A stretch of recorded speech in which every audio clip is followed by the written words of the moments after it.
भाई बड़ी खुशी की बात है कि कप्तान बाबर आजम, जो कि यार कप्तान ही निकलता है, इसलिए कि 4 साल से हमने उसे कप्तान देखा, इतने सालों से तो अभी तक कप्तान ही निकल रहा है।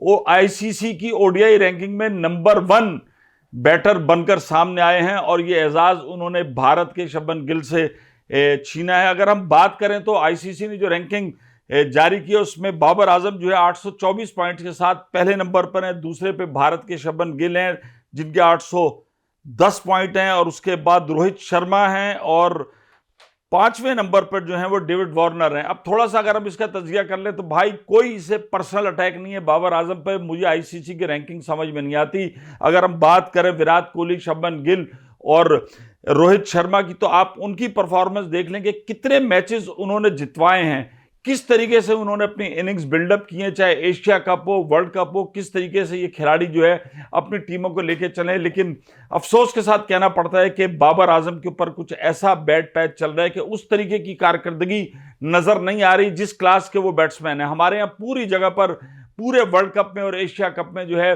बाबर आजम का मुकाबला जो है विराट कोहली के साथ किया गया, लेकिन अगर हकीकत जाने तो हमें बाबर आजम और विराट कोहली का हालिया दिनों के अंदर मैच नजर नहीं आता। Babar Azam world class batsman है। माजी में उन्होंने कई इनिंग्स फतुहात पाकिस्तान के लिए हासिल की कि इंडिविजुअल परफॉर्मेंस से भी, लेकिन अब एक तवील अरसे से उन पर खामोशी छाई हुई है। और अगर हम पहले टेस्ट मैच की ऑस्ट्रेलिया में पाकिस्तान टीम है, पर्थ में अगर बात करें तो दोनों इनिंग्स में जिस तरीके से वो आउट हुए, उनकी जो क्लास है उनको उन बॉलों पे आउट नहीं होना चाहिए था। तो आईसीसी पता नहीं किस तरीके से घेर घार के ये रैंकिंग लेकर आती है कि जिसके अंदर कोई भी खिलाड़ी आ जाता है तो अपनी तो ये समझ से बाहर है। यकीनन मेरी समझ से बाहर है, उसका मतलब ये नहीं है कि ये गलत है। आईसीसी का अपना एक पॉइंट टेबल है, वो सारी चीज़ों को असेस करते हैं, लेकिन क्या वजह है कि जो नीचे के जो खिलाड़ी हैं, जब हम डेविड वार्नर को देखते हैं, रोहित शर्मा को देखते हैं, विराट कोहली को, शुभमन गिल को, तो बहुत सारी इनिंग्स हैं क्राइसिस में जहां पर इनको अपनी टीम के लिए, चाहे ऑस्ट्रेलिया हो चाहे भारत हो, उनको जब अपनी टीम के लिए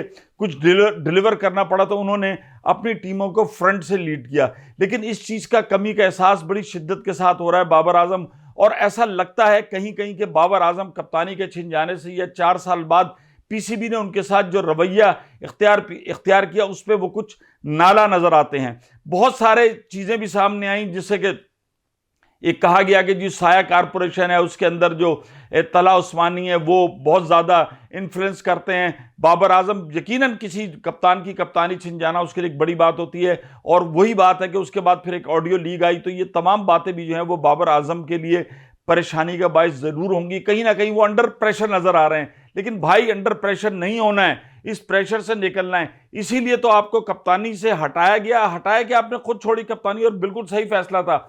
महमूद भाई समेत उनके फैन हो या बाबर आजम के फैन हो, पूरे पाकिस्तान के शायकीन क्रिकेट चाहते हैं कि बाबर आजम इस तरीके से आए कि जब मैदान में उतरे तो मोहम्मद यूसुफ, इंजमामुल हक जो है, जो ग्रेट बैट्समैन थे पाकिस्तान के, जावेद मियांदाद, उस फहरिस्त में हम इनको चाहते हैं कि ये मैच विनर हो। मुश्किल वक्त में जब ये क्रीज पर खड़े हों तो तमाम पाकिस्तानियों की उम्मीदें हों कि यार ये बाबर आजम खड़ा है जो कि सिंगल हैंडेडली हमको मैच जितवाएगा। लेकिन हालिया कई इनिंग से इस किस्म की चीजें नजर नहीं आ रही, जबकि बाबर आजम ने क्रिकेट के लिए हमने देखा कि बड़ी बड़ी लीग को छोड़कर उन्होंने लंका प्रीमियम लीग का इंतखाब इसलिए किया था कि श्रीलंका के अंदर सीरीज थी और उन्होंने बड़े पैसों को लात मारी। दूसरी तरफ अगर हम देखें तो रिजवान और बाबर का सरोगेट मार्केटिंग पे भी बहुत सख्त जो है रद्द-ए-अमल सामने आया था। इन तमाम बातों में बाबर आजम की अच्छाई है, लेकिन बाबर आजम का जो बुनियादी काम है वो पाकिस्तान के, जिसे कहना चाहिए कि बेस्ट बैट्समैन है, और उनको फ्रंट से लीड करना होगा। अभी भी ऑस्ट्रेलिया के अंदर 2 टेस्ट हैं, जैसा कि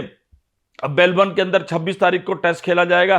तो हम भाई दुआगो भी हैं और उम्मीद करते हैं कि बाबर आजम दोबारा फैन में आए, और जो उन्होंने आईसीसी रैंकिंग में पहला नंबर हासिल किया है, अब वक्त है कि उसको जस्टिफाई भी करें। चलो जाओ, शार्ट हो जाओ।